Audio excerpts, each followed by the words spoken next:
Hello నమస్తే. ఇప్పుడు ఆంధ్రప్రదేశ్, తెలంగాణలో కూడా ఒక గొడవ అయితే నడుస్తుంది. అదేంటంటే ముఖ్యంగా తెలంగాణలో ఒక గొడవ నడుస్తుంది. అదే 40% బ్యాక్వర్డ్ కమ్యూనిటీలకి ఇవ్వవలసిన రిజర్వేషన్స్ దగ్గర ఒక గొడవ నడుస్తుంది. 40% reservations to backward communities. Of course తెలంగాణలో ఇంప్లిమెంట్ చేస్తున్నారు. ఆంధ్రప్రదేశ్లో మరి సైలెంట్గా ఉన్నారు, ఎందుకో తెలీదు. ఆంధ్రప్రదేశ్ కూడా ఇంప్లిమెంట్ చేయాలి. ఎందుకంటే ఆబ్వియస్లీ క్యాస్ట్ సెన్సస్ చేస్తామని ఎన్డీఏ గవర్నమెంటే రాహుల్ గాంధీ ప్రపోజ్ చేసిన, బట్ ఎన్డీఏ ఇప్పుడు మేము చేస్తామంది కదా. చేస్తామన్నప్పుడు చంద్రబాబు నాయుడు గారు నేను వర్గీకరణ చేస్తాను, ఎస్సీ వర్గీకరణ, నేను సోషల్ జస్టిస్కి, సోషల్ స్టాటస్కి అండ్ ఏమైనా సామాజిక న్యాయానికి నేను మారు పేరు అన్న చంద్రబాబు నాయుడు గారు మరి సైలెంట్గా ఎందుకున్నారో తెలియదు. మరి సామాజిక న్యాయం చేయాలి కదా బ్యాక్వర్డ్ కమ్యూనిటీస్కి. You have to provide 40% reservations to even in Andhra Pradesh, right? Even ఇప్పుడు ఏమంటారు, రేవంత్ రెడ్డి తెలంగాణలో ఎలాగైతే చేస్తున్నాడో, నేను రిజర్వేషన్స్ 40% లీగలైజ్ చేస్తున్నాడో, the same thing that NDA government has to do in Andhra Pradesh. అది ఇప్పుడు తెలంగాణలో గొడవ ఏమొస్తుంది, బ్యాక్వర్డ్ కమ్యూనిటీస్ని 40% రిజర్వేషన్ ఇవ్వడానికి మాకేం అభ్యంతరం లేదు, కానీ ముస్లిమ్స్ బ్యాక్వర్డ్ కమ్యూనిటీస్ కిందకి రారు అని చెప్పి భారతీయ జనతా పార్టీ ఆర్గ్యూ చేస్తుంది. ఇక్కడ పెద్ద గొడవ నడుస్తుంది తెలంగాణలో. ఏంది, ముస్లిమ్స్ బ్యాక్వర్డ్ కమ్యూనిటీస్ కిందకి రారు. ఎందుకు రారు? ఎక్కడి నుంచి వచ్చింది ఈ ఐడియా? అసలు ఇట్లాంటి కొత్త కొత్త ఐడియాలు వస్తాయి. ఇది can be a Muslim, can be a Christian, can be a Hindu. Poor people are poor anywhere. ఈ యొక్క టెర్రరిజం చేసేవాళ్ళు, కొట్టుకునేవాళ్ళు, స్కాములు చేసేవాళ్ళు, వాళ్ళలో ఈ గ్రౌండ్ లెవెల్లో ఉన్నటువంటి ఎస్సీ ఎస్టీ బీసీలు ఎవడు ఉండడు, ఏ మతమైనా సరే. ఇప్పుడు పెద్ద పెద్ద స్కాములు చేసేటువంటి అదానీలు, అంబానీలు, మినిస్టర్లు, మంత్రులు, 3 లక్షల కోట్ల రూపాయల బోఫార్స్ కేసులు, ఇవన్నిట్లో కూడా ఎవరు ఏ ఎస్సీ వాడు బీసీ వాడు లేడు. ఎవరు చేస్తాను స్కామ్లు? వాళ్ళు కాదు. అల్టిమేట్గా సఫర్ అయ్యేది ఎవడు? కింద ఉన్నటువంటి పేదవాడు సఫర్ అవుతూ ఉంటాడు కింద. ఓకే, అన్ని మతాల్లో. ఇప్పుడు ఇక్కడ మతాలను తీసుకొచ్చి ఆడికి రిజర్వేషన్ ఈయను, ఆడి మొత్తం క్రిస్టియన్, ఈడి మొత్తం ముస్లిం, వాడికి రిజర్వేషన్, ఈడికి రిజర్వేషన్ ఈయన అని చెప్తే అల్టిమేట్గా సఫర్ అయ్యేది పేదవాళ్ళు. అల్టిమేట్గా it's poor who that will suffer, right? నేను ఈ కాంటెక్స్ట్లో నేను చెప్పేది ఏంటంటే, ఇప్పుడు భారతీయ జనతా పార్టీకి సంబంధించి తెలంగాణలో ఆర్గ్యూ చేస్తుంది, మీకు కావాలంటే ముస్లిమ్స్కి ఈబీసీ ఈడబ్ల్యూఎస్ రిజర్వేషన్ ఉంది, అంటే 10% ఓసీలకి ఇచ్చే రిజర్వేషన్ ఉంది కదా, దాంట్లో మీరు ఇచ్చుకోండి, కానీ ముస్లిమ్స్కి బీసీల్లో కలపడానికి ఒప్పుకోము అంటున్నారు ఇప్పుడు భారతీయ జనతా పార్టీ. ఇది ఎక్కడి నుంచి వచ్చింది అసలుకి? ఫస్ట్ ఆఫ్ ఆల్, బీసీలని రిజర్వేషన్స్ ఎలా వచ్చాయి? మండల్ కమిషన్ ఒక రికమెండేషన్ ఇచ్చింది. మండల్ కమిషన్ ఇండియాలో బీసీలకి రిజర్వేషన్ అనేది మండల్ కమిషన్ బట్టి వచ్చింది. మండల్ కమిషన్ అనేది ఒక రిపోర్ట్ ఇచ్చింది. ఏమని? దేశంలో socially backward communities, educationally backward communities, economically backward కమ్యూనిటీస్ని ఐడెంటిఫై చేసి వాళ్ళని బ్యాక్వర్డ్ కమ్యూనిటీస్గా పరిగణించి వాళ్ళకి 27% రిజర్వేషన్ ఇవ్వండి అని చెప్పి రిపోర్ట్ ఇచ్చింది మండల్ కమిషన్. ఓకే, ఇక్కడ మతం ఎక్కడి నుంచి వచ్చింది? మండల్ కమిషన్ ఏం చెప్పింది? దేశంలో ఉన్నటువంటి అందరినీ ఎవరెవరైతే భారతీయ సిటిజన్స్ ఉన్నారో వాళ్ళల్లో సోషల్గా డిస్క్రిమినేషన్కి గురయ్యే వాళ్ళు, ఎడ్యుకేషనల్గా డిస్క్రిమినేషన్కి గురయ్యే వాళ్ళు, ఎకనామికల్గా డిస్క్రిమినేషన్కి గురయ్యే వాళ్ళని ఐడెంటిఫై చేసి ఆ కులాన్ని మీరు బీసీలకు కలిపి రిజర్వేషన్స్ ఇవ్వండి అన్నారు. Okay, very simple definition given by mandal commission. ఇప్పుడు వాటిని ఎలా ఐడెంటిఫై చేశారు?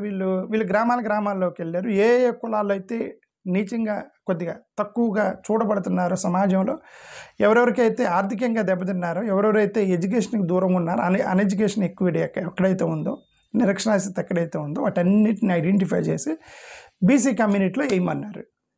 ఓకే, దీన్ని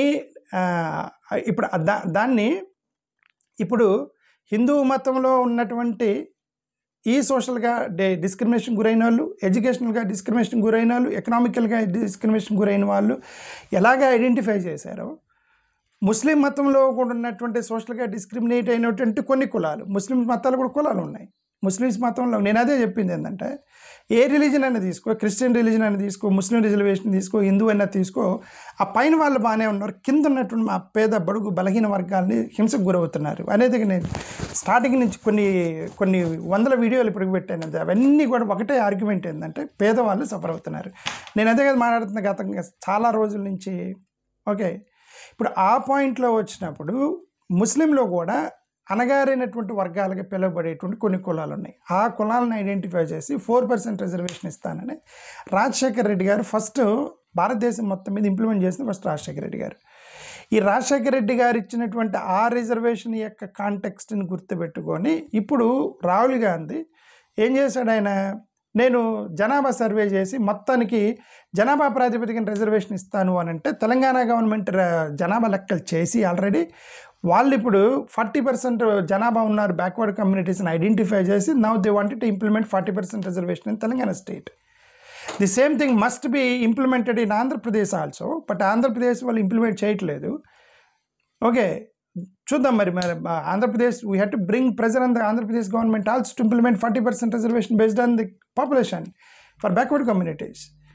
ఓకే, ఇప్పుడు ఇక్కడ క్వశ్చన్ ఏంటంటే వీళ్ళు తెలంగాణలో ఉంటే భారతీయ జనతా పార్టీ వాళ్ళు ఏమంటారంటే మేము బీసీ రిజర్వేషన్స్కి వ్యతిరేకం కాదు కానీ ముస్లిమ్స్ బీసీలు కాదని ఆర్గ్యూ చేస్తున్నారు. ఎక్కడి నుంచి వచ్చిందంటే 1950 షెడ్యూల్ క్యాస్ట్ వాళ్ళు మతం మారితే షెడ్యూల్ క్యాస్ట్ వాళ్ళకి ఎస్సీ స్టాటస్ కోల్పోయిందని 1950 షెడ్యూల్ క్యాస్ట్ ఆర్డర్ ఉంది కదా, దాన్ని మైండ్లో పెట్టుకొని షెడ్యూల్ ట్రైబ్స్ని బ్యాక్వర్డ్ కమ్యూనిటీస్ని మొత్తాన్ని ఎక్కడ పడితే అక్కడ ఒక చిన్న షెడ్యూల్ క్యాస్ట్లో అది కూడా ఒక పొరపాటుగా అన్యాయంగా ఒక చిన్న షెడ్యూల్ క్యాస్ట్ వాడిని లాక్ చేశాడు. షెడ్యూల్ క్యాస్ట్ వాడిని లాక్ చేసినప్పుడు షెడ్యూల్ క్యాస్ట్ వాడిని విడిపించకుండా మిగతా మొత్తాన్ని లాక్ చేస్తానంటే కరెక్ట్ పొరపాటు కదా. ఓకే, మిగతా మొత్తాన్ని నువ్వు లాక్ చేయకూడదు.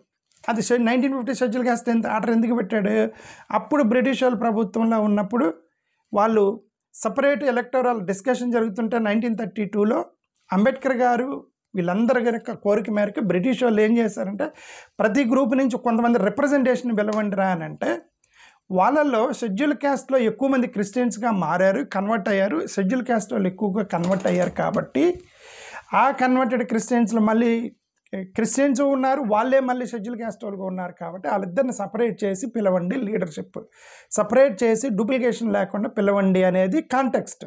ఆ కాంటెక్స్ట్లో ఆ రోజు ఏమంటారు బ్రిటిష్ వాళ్ళు ఇచ్చినటువంటి ఒక ఆర్డరు అప్పుడు ఒకటి కూడా చెప్పింది, ఈ ట్రైబల్ రిలీజియన్స్ ఏవైతే ఉన్నాయో వాటిని సపరేట్గా ఇవ్వలేమన్నారు. బుద్ధిస్టులు separate, tribal religion separate, they are not part of Hinduism. అదే నేను చాలా రోజులు చెప్తున్నాను కదా, ఎస్సీ ఎస్టీలు హిందువులు కాదు గతంలో అని చెప్పాను కదా, ఇది ట్రైబల్ రిలీజియన్ అంటారనమాట వాళ్ళందరినీ. ఈ ఎస్సీలు వాళ్ళందరూ కూడా వాళ్ళు హిందువులుగా పరిగణించలేదు. వాళ్ళని సపరేట్గా ఎస్సీలని సపరేట్గా, క్రిస్టియన్ సపరేట్గా, ముస్లిం సపరేట్గా బ్రిటిష్ వాళ్ళు పిలిచినప్పుడు మరి దీన్ని నువ్వు కన్సిడరేషన్ చేయకుండా ఏది ఈ ట్రైబల్ రిలీజియన్ సపరేషను ఇది ఇందులో భాగం కాదా అనే దాన్ని తీసిపడేసి కేవలం ఎస్సీలని క్రిస్టియన్స్ మాత్రమే విడగొట్టారు అనే పాయింట్ని తీసుకొచ్చి 1950 షెడ్యూల్ క్యాస్ట్ ఆర్డర్ వేసి అక్కడి నుంచి 1950 షెడ్యూల్ క్యాస్ట్ ఆర్డర్ నుంచి ఈ క్రిస్టియన్స్ మతం మారితే ఎస్సీలు కాదని చెప్పేసి వాళ్ళు లాక్ చేశారు 1950లో. అది అన్యాయంగా లాక్ చేశారు సార్. అది కోర్టులో రన్ అవుతుంది. 2004లో ఫ్రాంక్లిన్ థామస్ లాంటి వాళ్ళు ఎవరు కోర్టులో కేసు వేస్తారు, అది కోర్టులో జడ్జిమెంట్ రన్ అవుతుంది. సరే, ఆల్రెడీ వాళ్ళని లాక్ చేసిందే పొరపాటు అయితే అన్యాయం అయితే ఇప్పుడు మళ్ళీ మేము బీసీని కూడా లాక్ చేస్తాము, ఎస్టీని కూడా లాక్ చేస్తాము, ఇది ఎంత కూడా హ్యుమానిటేరియన్ గ్రౌండ్స్లో అన్యాయం. అది వాళ్ళకి ఇవ్వాల్సిన రిజర్వేషన్ వాళ్ళకి ఇవ్వాలి. అది క్రిస్టియన్ కానీ, హిందూ కానీ, ముస్లిం కానీ, పార్సీ కానీ, జైన్ కానీ, జుడాయిజం కానీ ఎవరైనా కానీ ఏంటంటే they are the citizens of India. Identify who are socially backwardness, అంటే సమాజంలో ఎవరినైతే నీచంగా చూస్తున్నారో వాళ్ళని అప్లిఫ్ట్ చేయాలి. ఎడ్యుకేషనల్లీ బ్యాక్వర్డ్నెస్, ఎవరైతే ఎడ్యుకేషనల్గా మరీ అన్యాయంగా చదువుకోకుండా ఉన్నారో వాళ్ళందరికీ చదువు చెప్పాలి.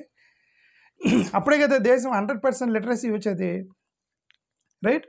ఎకనామికల్లీ బ్యాక్వర్డ్నెస్, డబ్బులు లేని వాడికి నువ్వు ఏదో ఒక ఫీజు కట్టో ఏదో వాడిని బయటికి తీసుకురావాలి. ఇది 3 social, educational and economic backwardness. ఈ మూడింటి చూసినప్పుడు ఈడబ్ల్యూఎస్ రిజర్వేషన్ ఏదైతే అంటే ఓసీలకు సంబంధించిన రిజర్వేషన్ ఏదైతే ఉందో అది ఒక కన్సిడరేషన్ మీరు తీసుకున్నారో అది ఎకనామిక్ బ్యాక్వర్డ్నెస్. ఓసీలు కూడా పేదవాళ్ళు ఉన్నారని చెప్పి రిజర్వేషన్స్ ఇచ్చారు. But they don't have social backwardness. పేదవాడైనా సరే రెడ్డినే, కమ్మనే, బ్రాహ్మణుడినే, క్షత్రియుడినే, రైట్. వాళ్ళకి వివక్ష లేదు కదా. డబ్బులు లేకపోతే డబ్బులు పేదవాడికి చూస్తారు తప్ప ఎస్సీ ఎస్టీలు కదా అని చెప్పేసి ముట్టుకోవడం అంటరానితనం అయితే లేదు కదా వాళ్ళకి. కాబట్టి వాళ్ళకి ఈడబ్ల్యూఎస్ రిజర్వేషన్ పెట్టారు. బట్ ఈ సోషల్ బ్యాక్వర్డ్నెస్ కాంటెక్స్ట్లో చూసినప్పుడు షెడ్యూల్ క్యాస్ట్ వాళ్ళు మొత్తాన్ని ఎవరెవరైతే ఉన్నారో సోషల్గా అణగారపడుతున్నారో వాళ్ళకి రిజర్వేషన్స్ ఇవ్వాలి. ఇప్పుడు అదేవిధంగా బ్యాక్వర్డ్ కమ్యూనిటీస్ తెలంగాణలో కాంగ్రెస్ గవర్నమెంట్ చేస్తుంది కరెక్ట్. అది బ్యాక్వర్డ్ కమ్యూనిటీస్ ఎవరైతే తెలంగాణ గవర్నమెంట్లో 40% మేము బీసీలను తీసుకొచ్చి చేస్తూ ఉంటే బీసీలోకి ముస్లిమ్స్ కలుపుతా ఉంటే ముస్లిమ్స్ మొత్తాన్ని కలపట్లేదు కదా. ముస్లిమ్స్లో ఉన్నటువంటి one section of Muslim group, poor section ఉన్నటువంటి ముస్లిం గ్రూప్కి రిజర్వేషన్స్, హిందువుల్ని ఎలా కలిపారో, డబ్బులు లేనటువంటి హిందువుల్ని ఎలాగ ఓబీసీలో కలిపారో, డబ్బులు లేనటువంటి ముస్లిమ్స్ని కూడా అలా కలుపుతారు తీసుకొచ్చి. క్రిస్టియన్స్ ఉన్నటువంటి క్రిస్టియన్స్గా మారినటువంటి బీసీలు కూడా వచ్చి కలుపుతారు. ఓకే, ఆబ్వియస్లీ పేదవాడిని అప్లిఫ్ట్ చేయాలి, చదువు చెప్పాలి, సమాజం నుంచి వివక్ష తీసేయాలి. ఇది ఐడియా అయినప్పుడు రిలీజన్ని మనం తీసుకొచ్చి పెడితే కొంతమంది ఇంకా సోషల్గా సఫర్ అవుతారు, ఎడ్యుకేషనల్ సఫర్ అవుతారు, ఎకనామిక్గా సఫర్ అవుతారు. అది ఐ డోంట్ నో, మరి ఓట్ బ్యాంక్ కోసం చేస్తున్నారో లేదో తెలీదు. మరి ఇంక బండి సంజయ్ గారు ఇట్లాంటి వాళ్ళు ఆలోచించాలి. వాళ్ళు ఏం ఆలోచిస్తారు? ఇప్పుడు పైన ఉన్నటువంటి వాళ్ళే ఈ ఆర్గ్యుమెంట్ తీసుకొచ్చినప్పుడు బండి సంజయ్ గారు ఏం చేస్తారు? ఇక్కడ బండి సంజయ్ గారు మాట్లాడితే కింద కార్యకర్త ఏం చేస్తారు? కార్యకర్త మాట్లాడితే విలేజ్ లెవెల్లో కార్యకర్త మాట్లాడతారు. ఇప్పుడు వీళ్ళు తప్పని మేమంటలేదు, ఎందుకంటే వీళ్ళు వాళ్ళ టీచింగ్ని బట్టి వెళ్తారు, వీళ్ళు వాళ్ళ టీచింగ్ని బట్టి వెళ్తారు, వాళ్ళు పైన ఉన్న వాళ్ళ టీచింగ్ని బట్టి వెళ్తారు. Ultimately the humanity we need to safeguard, protect the humanity in India, irrespective of caste, creed, religion, race, gender, ఇవన్నీ లేకుండా మానవత్వాన్ని మనం బతికించడానికి ప్రయత్నం చేయాలని నా ఉద్దేశం. థ్యాంక్ యూ, నమస్కారం.